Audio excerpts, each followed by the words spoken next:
베트남은 아시아 국가 중에서 가장 먼저 판정자 0명을 자랑하면서 봉쇄를 해제하고 가장 먼저 한국 입국을 허용하며 놀라게 하고 있습니다. 3개월 전 한국의 사태가 악화되자 가장 먼저 한국인들의 입국 금지는 물론 입국자 격리 중 지나친 태도로 구설수에 오르기도 했었습니다. 자국에 유익을 가져다 주었던 삼성 기업에 대해서도 중요한 시점을 무시하고 예고 없는 입국 금지로 매우 난처하게 만들기도 했습니다.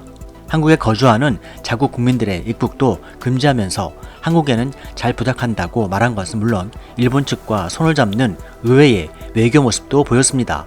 전문가들은 현재 베트남은 경제적으로 상당히 궁지에 몰렸을 것이라고 분석하고 있습니다. 베트남의 경제 구조는 외국계 직접 투자에 의해서 좌지우지되는 데다 여전히 관광업에 대한 경제 편중도 50% 이상이 넘기 때문입니다.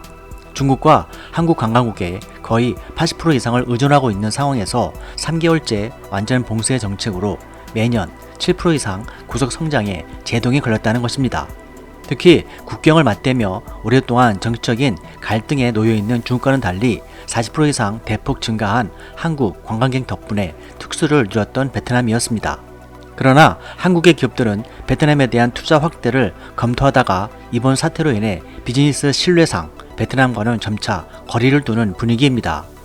현재 베트남 당국은 다시 관광 산업을 활성화시키기 위해서 대대적으로 이미지 쇄신을 위한 베트남 고마워요 라는 캠페인을 펼치고 있습니다만 박항서 감독의 활약으로 의심할 것 없이 수년째 형제 국가인가 하면서 인식하려는 차에 한국인들의 그 인식에 똥물을 끼얹는 대실망의 모습을 보였기 때문에 그렇지 않다, 불가피한 상황이었다 등의 의견이 있을 수 있겠지만 베트남 정부의 유일한 선망의 꿈의 나라는 일본이라는 사실이 드러났고 무엇보다도 9천여 개의 한국 기업들이 수십 년간 100만 개의 일자리를 함께 일구었지만 갑자기 베트남은 변질될 수 있겠다는 우려가 현실로 나타나며 역시 공산주의 국가, 사회주의 국가는 위험할 수 있다. 근본적으로 다른 것인가 등 부정적인 편견을 베트남이 이번에 한국에 심어준 계기가 됐다는 것입니다.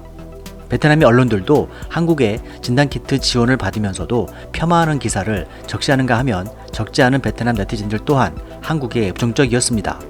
물론 이런 베트남 내의 소소한 모습들에 일일비하고 있지는 않지만 그렇다라는 것을 알게 된 이상 옛날처럼 베트남을 생각하기는 어려워 보입니다. 대다수 한국의 일반 시민들은 순수하게 베트남을 동변상련의 형제 국가로 더 이상 보지 않게 된 것입니다. 위기를 맞은 기간 양국 간 쓴뿌리를 안고 베트남의 한국 개방에 대해서 한국 정부는 외교적으로 활발한 협력 의지를 보여주고는 있습니다. 베트남 또한 인도네시아와 말레이시아 등과 함께 한국 정부가 추진하는 신남방 정책에 함께하는 국가 중 하나이기 때문입니다. 중국과 동일하게 강력한 통제 방식의 방역을 추진해온 베트남이 과연 확진자 0명이 믿을 만한 정보인지도 전문가들은 의구심을 갖는 가운데 불과 몇 달 만에 침체된 베트남 경제를 다시 끌어올리기 위해 한국 관광객의 마음을 얼마나 되돌릴 수 있을지 그 귀추가 주목되고 있습니다.